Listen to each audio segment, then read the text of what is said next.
Welcome to another GoldSeek.com Market Nugget. This week's special guest, Jim Sinclair from JS Mindset.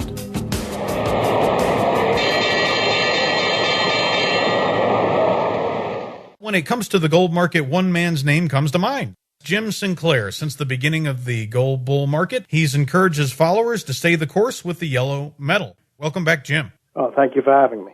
Before the show, we were discussing a very unique mode of transportation. Well, yes, the listeners, I think, or anybody on gold will love it on the basis that no state trooper or anyone chasing me can actually catch me if there's a lake nearby. And the reason is I have a car that floats. It's a 1992 Dunton, D-U-T-T-O-N. An amphibious car. An amphibious car. It is absolutely the most fun in the world. And if you want to give people a good time on the weekend, find a bunch of boaters that have had at least 2 6-packs of beer, a piece that is. Drive by them in this thing. They laugh so hard they almost fall over the boat. And of course, I wear a captain's hat. That's necessary. Absolutely. And I wonder, Jim, is the next step up in this hobby a submersible? I do have something in mind, but it would require gold somewhere above 2,000. In Australia, they make a Dolphin, where the cockpit is a replica of the F-15. And this thing goes 6 to 10 feet underwater, and then you pull back on the stick, it comes and jumps 6 feet out of the water, and it looks like a dolphin. Incredible. Well, at least we know that you won't be getting any speeding tickets. They won't chase me. And by the way, to the gold group, if I ever do get a dolphin, I do go down 6 feet, but you don't see me again, you can be sure the Bilderbergers got me. Why don't we jump right into your latest trip here? I understand that you just completed a whirlwind tour around the world, including China and South Africa. It was important to go to both places, especially for where favorite precious metal is concerned. The most important fact that came out of it was that the Chinese feel slighted for their economic accomplishments. And what the financial channels don't realize, and I might say especially Bloomberg, is that they're viewed now due to satellites everywhere in the world. I mean, you could be in Kazakhstan and they got the thing on. But every hotel room in China, you've got Bloomberg, and they are so xenophobic and so provincial and so China-bashing that it does nothing but rub salt into a wound. I've tried to check, and maybe a listener would know, but I can't see that meeting between the financial representatives of China and the U.S., which we recently have scheduled prior to July. I do know that they're extremely angry. They rallied the dollar into that meeting with Goldman pulling their long recommendation on the euro. To a degree, the dollar has fallen harder than the general market excuses would be. It is China reacting to the strength of the dollar during their talk. All they have to do is decelerate their purchase of U.S. treasuries. The other fact was that there's no question that they have alternatives to offload a significant amount of the $800 billion. It's $800 billion in dollars out of the $2 trillion reserves.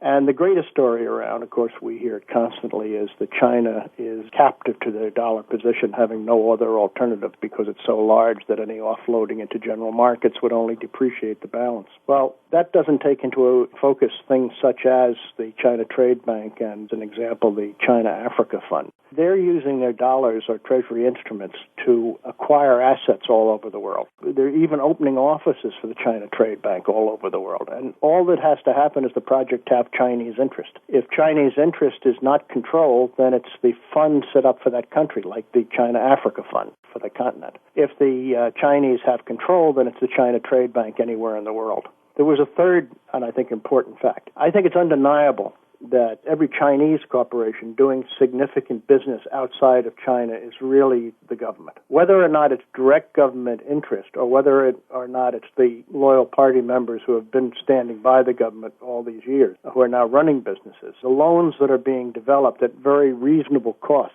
for these companies, in a goodly number of times non-recourse, meaning that the lender's taking the risk, from these major banks that are government-sponsored entities and agencies, is very much government when you get down to the final analysis project. So I think those 3 points coming out of China put China in a position that France was once and the Saudis were once when it comes to gold. It's always a country that appears in these markets that makes things happen. This gold rally, what we see already and what we'll see, is going to be fought every dollar of the way by the gold banks for their purposes, be that government-sponsored to some degree or personal greed, but they'll be fought. But they're fighting a country now. Just when in the 70s they fought de Gaulle and lost, and in the late 70s when they fought the Saudis and lost. This loss to China is going to have a much greater duration and have much greater economic implications. So I don't really think I wasted my time. Now, my trip to South Africa. South Africa is a place that if you haven't seen, you really need to see on the African continent. The cities all over South Africa, every major city, competes with the finest we have in the U.S. and certainly exceeds the Northeast. The foods, for instance, Woolworths here is like a five and dime compared to Woolworths over there. I mean, the markets are beyond your wildest imagination. The types, kinds, the nature of the food is being farmed locally. Unbelievable. What do you attribute that to? There had been a significant period of time where there was an attempt to placate the problems. The country is very rich. The rich are extremely rich. Money put into infrastructure has been phenomenal. I honestly believe that during the election of a president, the rhetoric is wild. But honestly, when a person takes that office like Zuma, it's just too good to lose. They do have problems, but it's a place to watch because when it comes to living, it's hard to get better. And Tanzania, for instance, which you know I have a connection to, is coming up now as the third largest producer of gold. So what's behind that in RSA is gold. That's what put up all that money to make it happen. And so you look at these nations because it's possible that sub-Saharan Africa may be the safest place in the world geopolitically over the next 25 years. So it's also a place that you want to look towards economically and from the standpoint of government. It shouldn't go off anybody's radar, that's for sure. You know, you talk about how this gold cartel is now battling a nation, and what better to discuss than the nation of China's The Art of War, written by Sun Tzu over 4,000 years ago. That's a Bible. Every negotiation in China follows all of the precepts. There's times in negotiations when the primary negotiator calls in his secondary, and the other side calls in their secondary. That's directly from The Art of Warfare. Well, exactly. And, you know, Sun Tzu says in war, the way is to avoid what is strong and to strike what is weak.